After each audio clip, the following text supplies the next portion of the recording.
여러분 이 헌법에 동의해 본 적 있습니까? 없습니다. 지금 현행 헌법이 언제 쓰여졌습니까? 87년에 쓰여지고 88년에 발효가 됐어요. 근데 여러분 군대 가라면 군대 가고 세금 내라면 세금 내고 다 하죠. 왜 그렇습니까? 다시 말하면은 왜 88년에 살아있었던 나 같은 사람들이 생각하고 동의했던 헌법이 한 번도 거기에 동의해 본 적이 없는 지금 여러분이 거기에 구속을 받아야 되는 거예요.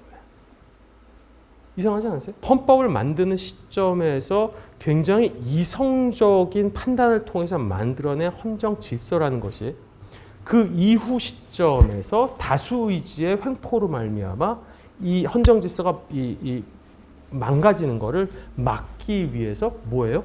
헌법을 함부로 못 고치게 경선 구조를 만들어놨다는 얘기가 되는 거예요.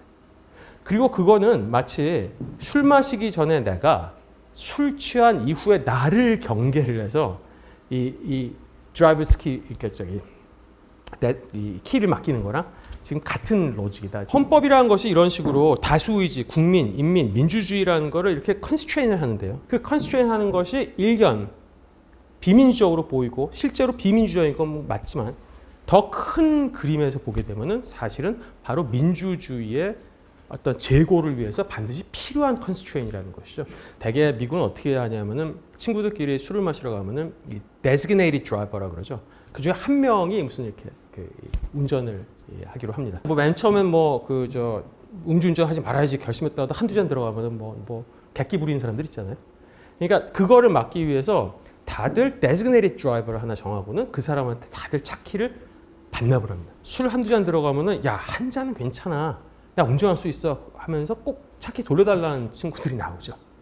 근데 애당초 약속이 뭐였어요? 절대 차키 돌려주지 않는 거였어요. 내 친구한테 차키 달래는데 차키를 안 줘요. 그럼 내가 운전할 자유를 어떻게 하는 겁니까? 방해하고 있는 거죠. 방해하고 있는 거예요.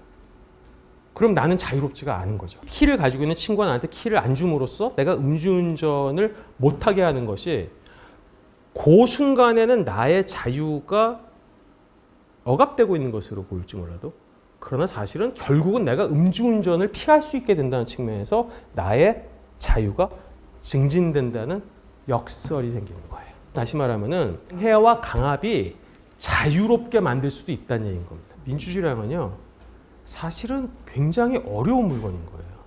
어려운 물건인 거는요 이유는요 그냥 다수의 의지대로 하자고 내버려 둬서 잘 되는 민주주의가 없기 때문에 그렇습니다. 그렇다면 다수의 의지라는 것이 무엇인지를 확인하고 형성하는 과정에서부터 시작해가지고 그걸 집행하는 과정, 그 다음에 사후적인 평가에 이르기까지 다수의 의지는 끊임없이 여기식으로 얘기하면 constrained 돼야 돼요.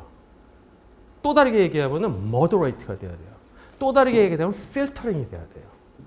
헌법이 하는 것은 바로 정말 이 날것으로서의 다수 의지라는 것을 어떻게 하든지 간에 이렇게 저렇게 순치하기 위해서 만드는 제도적 장치다. 지금 이런 얘기인 거예요.